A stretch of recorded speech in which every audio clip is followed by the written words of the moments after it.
অনাকাঙ্ক্ষিত পরিস্থিতিতে metro rail বন্ধ হতেই পারে, এমন সমস্যা সব দেশে হয় দাবি ডিএমটিসিএল এর। রেমালের মতো দুর্যোগের সময় চলাচলে থাকবে বিশেষ নির্দেশনা। 10% কর দিয়েও অর্থনৈতিক অঞ্চল ও হাইটেক পার্কে বন্ধ হতে পারে কালো টাকা বিনিয়োগ। আগামী বাজেটে আসতে পারে এনবিআর এর নতুন সিদ্ধান্ত।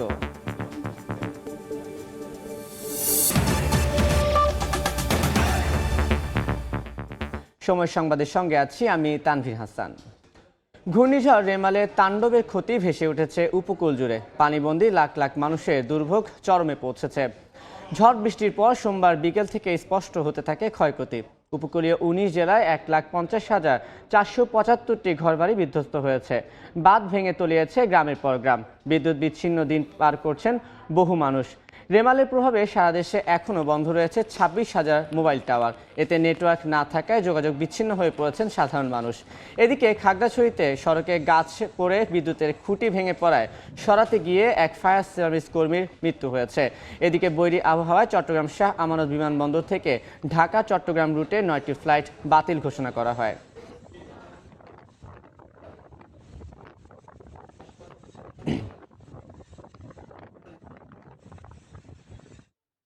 ঘূর্ণিঝড় রেমালে ক্ষয়ক্ষতি আরও খবর জানাতে পটুয়াখালী কলাপাড়ায় আছেন রিপোর্টার শাকিল মাহমুদ। সরাসরি যাচ্ছি শাকিলের কাছে।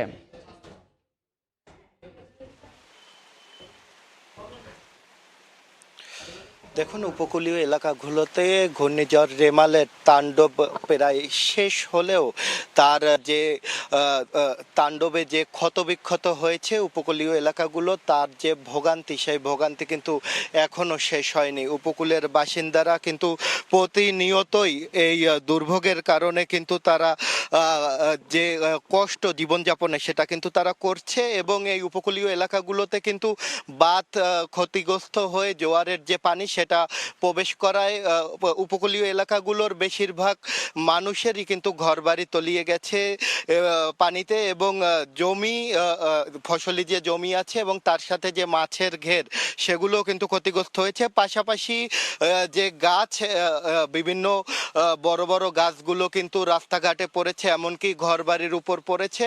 এবং সেই গাছগুলো যাতে দ্রুত, যেহেতু ঘূর্ণিঝড় প্রায় শেষ হয়ে গিয়েছে, আশ্রয় কেন্দ্রগুলোতে যে উপকূলের যে মানুষ যারা ছিল তারা এরই মধ্যে ঘরবাড়িতে ফিরতে শুরু করেছে। এবং যে গাছ আছে, যে ঘরগুলো আছে, সেগুলো যেগুলো ক্ষতিগ্রস্ত হয়েছে সেগুলো কিন্তু মেরামত করতে শুরু করেছে। আপনারা দেখছেন যে ঘূর্ণিঝড়ের তাণ্ডবে যেমনি বড় বড় গাছগুলো পড়ে গিয়েছে, তেমনি কিন্তু ঘর বাড়িও একেবারে ভেঙে চুরে একাকার হয়ে গিয়েছে। এই সব দৃশ্য দেখে আসলে বোঝাই যায় যে কতটা ভয়াবহ ছিল এই ঘূর্ণিঝড়টি। আমরা কথা বলছিলাম এখানকার স্থানীয়দের সাথে, তারা যেটা জানিয়েছে যে একে তো এই এলাকায় বিদ্যুৎ নেই, তার উপর মোবাইল নেটওয়ার্কেও নেই। এই কারণে কিন্তু তারা তাদের যে স্বজনরা আছে তাদের সাথে তারা কিন্তু যোগাযোগ করতে পারছে না। কে কোন অবস্থায় আছে তাও কিন্তু তারা এখনো জানে না বলে জানিয়েছেন।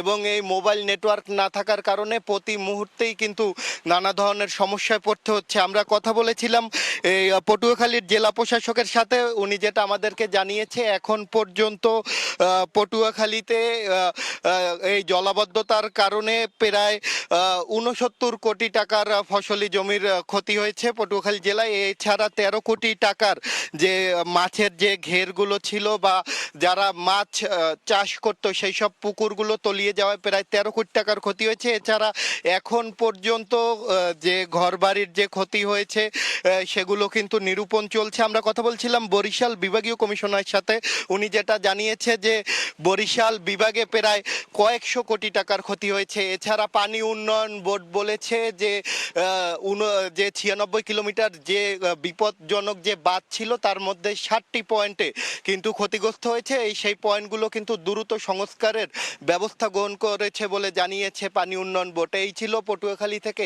আমার কাছে থাকা সবশেষ। এতক্ষণ সরাসরি যুক্ত ছিলাম পটুয়াখালীতে। এদিকে রেমালের দাপটে রাতভর রাজধানীতে বৃষ্টি হয়েছে। জলাবদ্ধতায় দুর্ভোগ চরমে। সড়কে ভেঙে পড়ে অসংখ্য গাছ। বিভিন্ন এলাকায় বিদ্যুৎস্পৃষ্ট হয়ে প্রাণ গেছে 4 জনের। রাজধানী জুড়ে রেমালের দাপট। রোববার রাত থেকে টানা বৃষ্টিতে জলাবদ্ধ পুরো নগরী। সারাদিনের বৃষ্টির পর আশা ছিল রাতে কমবে এর তীব্রতা, তবে হয়েছে হিতে বিপরীত। প্রচণ্ড বৃষ্টিতে জলাবদ্ধতা বেড়ে হয় দ্বিগুণ, বাড়ে ভোগান্তিও। বৃষ্টির পানিতে রাস্তার মোড়ে মোড়ে বিকল হয়ে পড়ে অসংখ্য যানবাহন। পানি লেগে গাড়ি চালানো যেতেছে না, গাড়ি পুরো ডুবে গেছে গা। মুতিল থেকে গাড়ি টানতে টানতে নিয়ে এসেছি, ধাক্কায় নিয়ে এসেছি। এই মুহূর্তে কোনো গাড়ি ঘোড়া পাচ্ছি না, আমি বাসায় ফিরে সেটা চিন্তা করতেছি কেমনে যাব। এটা তো বড় বিপদ এখন। জায়গায় অনেক পানি আর আমাদের গাড়ি ঠিকমতো চলতেছে না। বৃষ্টির সঙ্গে ছিল বাতাসের তীব্রতাও। রাজধানী জুড়ে ভেঙে পড়ে অসংখ্য গাছ, কোনোটি আবার আছড়ে পড়ে সড়কের চলন্ত যানবাহনের উপর। সারাটা রাত ঘুমাইতে পারেনি, এটাই সবচেয়ে বড় ভোগান্তি। রাঁধতে পারে না, খাইতে পারেনি, না খাই পানি আসতে সারাদিন সারা রাত। বাড়িতে কারেন্ট নাই, গ্যাস নাই, রাঁধতে পারতেছে না মানুষ, যারা পানিতে ডুববা আছে। কিছু মানুষ দোতলায় উঠটা বয়ে রয়েছে নিজের রুম ছাইরা অন্য রুমে। রাতের অন্ধকারের সঙ্গে ঝড়ো বাতাস, এর দাপটেই রাজধানীর বিভিন্ন এলাকার বৈদ্যুতিক সংযোগ হয়ে ওঠে মৃত্যু ফাঁদ। এক রাতেই বিদ্যুৎস্পৃষ্ট হয়ে যাত্রাবাড়ি, বাড্ডা, খিলগাঁওয়ের বিভিন্ন এলাকায় মারা যান 4 জন। বছরের পর বছর নগর জুড়ে চলা এত সব ভোগান্তি থেকে মুক্তি চান সাধারণ মানুষ। দাবি সমন্বিত এবং পরিকল্পিত উদ্যোগের। ধ্রুব ব্যানার্জি, সময় সংবাদ, ঢাকা। জলাবদ্ধতার খবর জানাতে এই মুহূর্তে রাজধানীর কাঁঠালবাগানে আছেন রিপোর্টার রাশেদ বাপ্পি। সরাসরি যাচ্ছি তার কাছে। রাজধানীর কাঁঠালবাগান এলাকায় সবশেষ বৃষ্টি হয়েছে সকাল 6টার দিকে। এরপর বৃষ্টির দেখা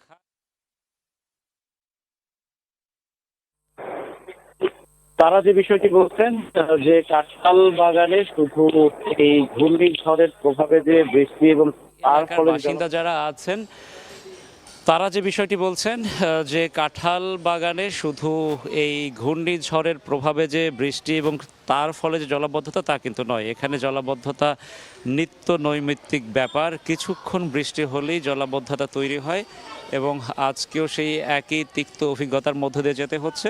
এবং এই বৃষ্টি হলে যে জলাবদ্ধতা তৈরি হয় সেই জলাবদ্ধতা নিরসনে খুব একটা কার্যকর উদ্যোগও মেলে না। এখানকার যারা বাসিন্দা আছেন তারা কিন্তু সেই অভিযোগটি তুলেছেন, অর্থাৎ বছরের পর বছর এমন জলাবদ্ধতার মধ্যে দিয়ে গেলেও নগর কর্তৃপক্ষ বলতে যারা আছেন, সিটি কর্পোরেশনের কর্তা ব্যক্তিরা, তারা কিন্তু সেই অর্থে কোনো উদ্যোগ নিচ্ছেন না। এই অভিযোগ এই এখানকার বাসিন্দাদের। এবং আমরা যখন এই মাঠে কাজ করছি তখনও কিন্তু আমরা সাধারণ মানুষের সঙ্গে কথা বলছি, তখনও কিন্তু আমরা সিটি কর্পোরেশন কাউকে দেখিনি। এবং এই ভোগান্তি মাথায় নিয়েই কিন্তু সাধারণ মানুষ তাদের প্রত্যাহিক যে কার্যক্রম সেটি তারা চালাচ্ছেন।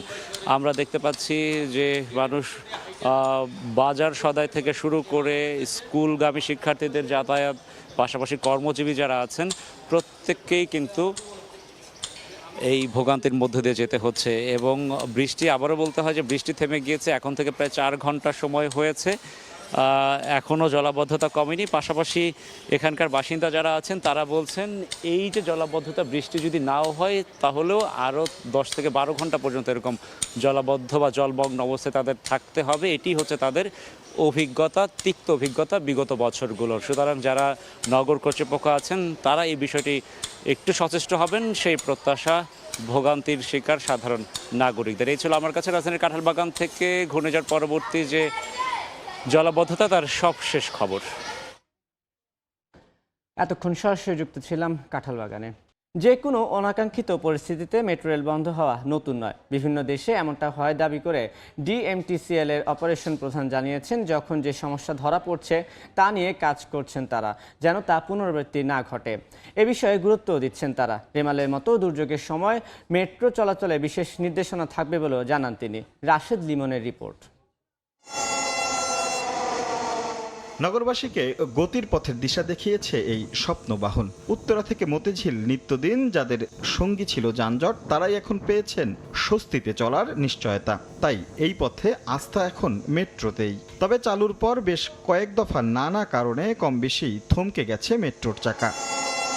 সকাল 7:10 থেকে রাত 9:40 পুরোটা সময় এই মনিটরের পর্দায় চোখ রেখে এর খুঁটিনাটিগুলো দেখে এই কন্ট্রোল রুম থেকেই নিয়ন্ত্রণ করা হয় মেট্রো রেল। এখান থেকেই সার্বক্ষণিক যোগাযোগ হয় প্রতিটি ট্রেন আর স্টেশনের সঙ্গে। কর্তৃপক্ষ বলছে এ পর্যন্ত ওসিএস লাইনে ঘুড়ি, ফানুস কিংবা বিভিন্ন সেবা সংস্থার তার পরে বেশ কয়েকবার ব্যাহত হয়েছে স্বাভাবিক চলাচল। আবার নতুন শিডিউলে মানিয়ে নিতেও কয়েক মিনিট এদিক সেদিক হয়েছে। তবে রোববার প্রথমবারের মতো নতুন সমস্যা সামনে আসে। বিচ্ছিন্ন হয় কন্ট্রোল রুমের সঙ্গে কোচের যোগাযোগ। আবার ঘূর্ণিঝড় রেমালের প্রভাবে কয়েক দফা ভুগতে হয় সোমবার। তবে এমন সমস্যা সব দেশেই হয় বলে দাবি তাদের। সবচেয়ে টেকনিক্যাল জিনিস এবং একটার সঙ্গে একটা রিলেটেড, সেগুলো একটা প্রবলেম হলে কিন্তু অনেকটাতে আরেকটাতে রিফ্লেক্ট করে এবং মেট্রো যেহেতু এখন সবচেয়ে সিস্টেম এবং এটা করে। আপনারা দেখবেন যে আপনি যেটা বললেন দুবাই মেট্রোতে হচ্ছে ওরকম দেখবেন যে মাঝে মাঝে দিল্লি মেট্রোতে হচ্ছে, কলকাতা মেট্রোতে হয়, এরকম হয়। মেট্রো দুর্যোগ ব্যবস্থাপনায় বলা আছে বাতাসের সর্বোচ্চ গতি 107 কিলোমিটার হলে বন্ধ করে দেয়া হবে ট্রেন চলাচল। আবার রেল টেম্পারেচার বা রেল লাইনের তাপমাত্রা যদি 55 ডিগ্রি সেলসিয়াসের বেশি হয় তাহলে বন্ধ হবে ট্রেন। স্বাভাবিক বৃষ্টিতে তেমন বেগ পেতে না হলেও রেমালের মতো এমন পরিস্থিতিতে বন্ধ রাখাই ভালো। অপারেশন প্রধান বলছেন নতুন নতুন সমস্যা সামনে আসলে তার সমাধানের পাশাপাশি একই বিষয়ে যেন বারবার সামনে না আসে সেটা নিয়েও কাজ করছেন তারা। প্রথম দিকে যেভাবে ছিল আমরা আস্তে আস্তে আপনারা নিজেরাও দেখছেন যেটা কমে আসতেছে। আমাদের লোকজন যখন প্রশিক্ষিত হয়ে যাবে আস্তে আস্তে তখন কিন্তু এটা কমে যাবে। কমে গেলে সব একবারে যে হবে না তা না, সারা বিশ্বেও হয় কিছু কিছু মাঝে মাঝে যখন হয় যেরকম হয় যেটা আনঅ্যাভয়েডেবল সেরকম কিছু কিছু হয়তো হবে। রক্ষণাবেক্ষণ ও পরিচালনার জন্য আরও নিজস্ব দক্ষ জনবল তৈরিতে প্রশিক্ষণ অব্যাহত রয়েছে বলেও জানায় ডিএমটিসিএল। রাশেদ জীবন, সময় সংবাদ, ঢাকা।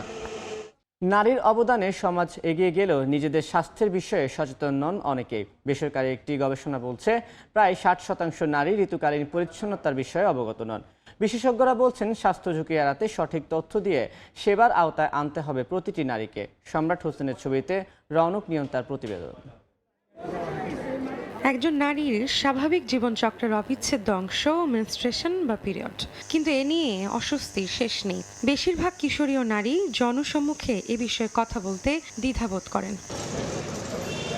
এর সঙ্গে একদিকে যেমন প্রজনন সক্ষমতার সম্পর্ক রয়েছে, অন্যদিকে রয়েছে সুস্বাস্থ্য নিশ্চিতের বিষয়টিও। কিন্তু তারপরও খুব স্বাভাবিক এ বিষয়টি এখনো সামাজিকভাবে গোপনীয়। এটা তো সবার জেনেটিক ভাবে সব মেয়েদের হয়। স্যানিটারি ন্যাপকিন কেনার ব্যবস্থা আছে, বোয়াদের কাছে থাকে, বোয়াদের কাছে কিনে নিতে হয়।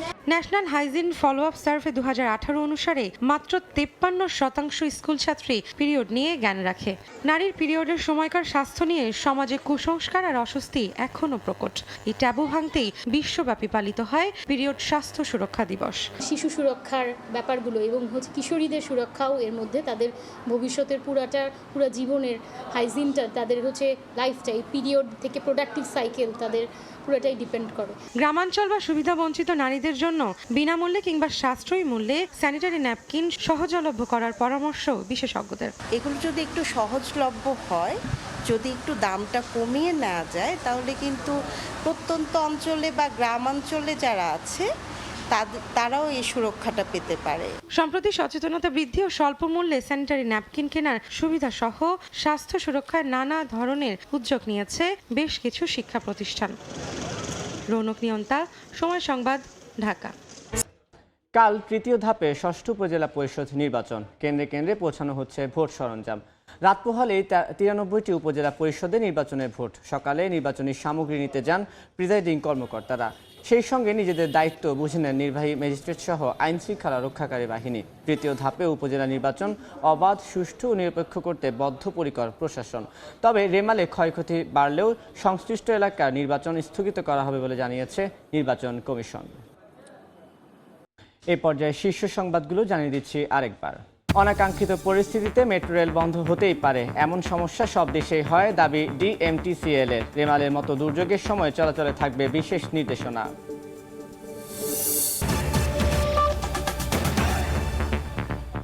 এই ছিল সময় সংবাদে। এই সময় বাণিজ্যের সঙ্গে থাকবেন ইমদাদুল হক। আপনাকে ধন্যবাদ। এই সময় বাণিজ্য নিয়ে ফিরছি কিছুক্ষণ পর, সঙ্গে থাকুন সময়।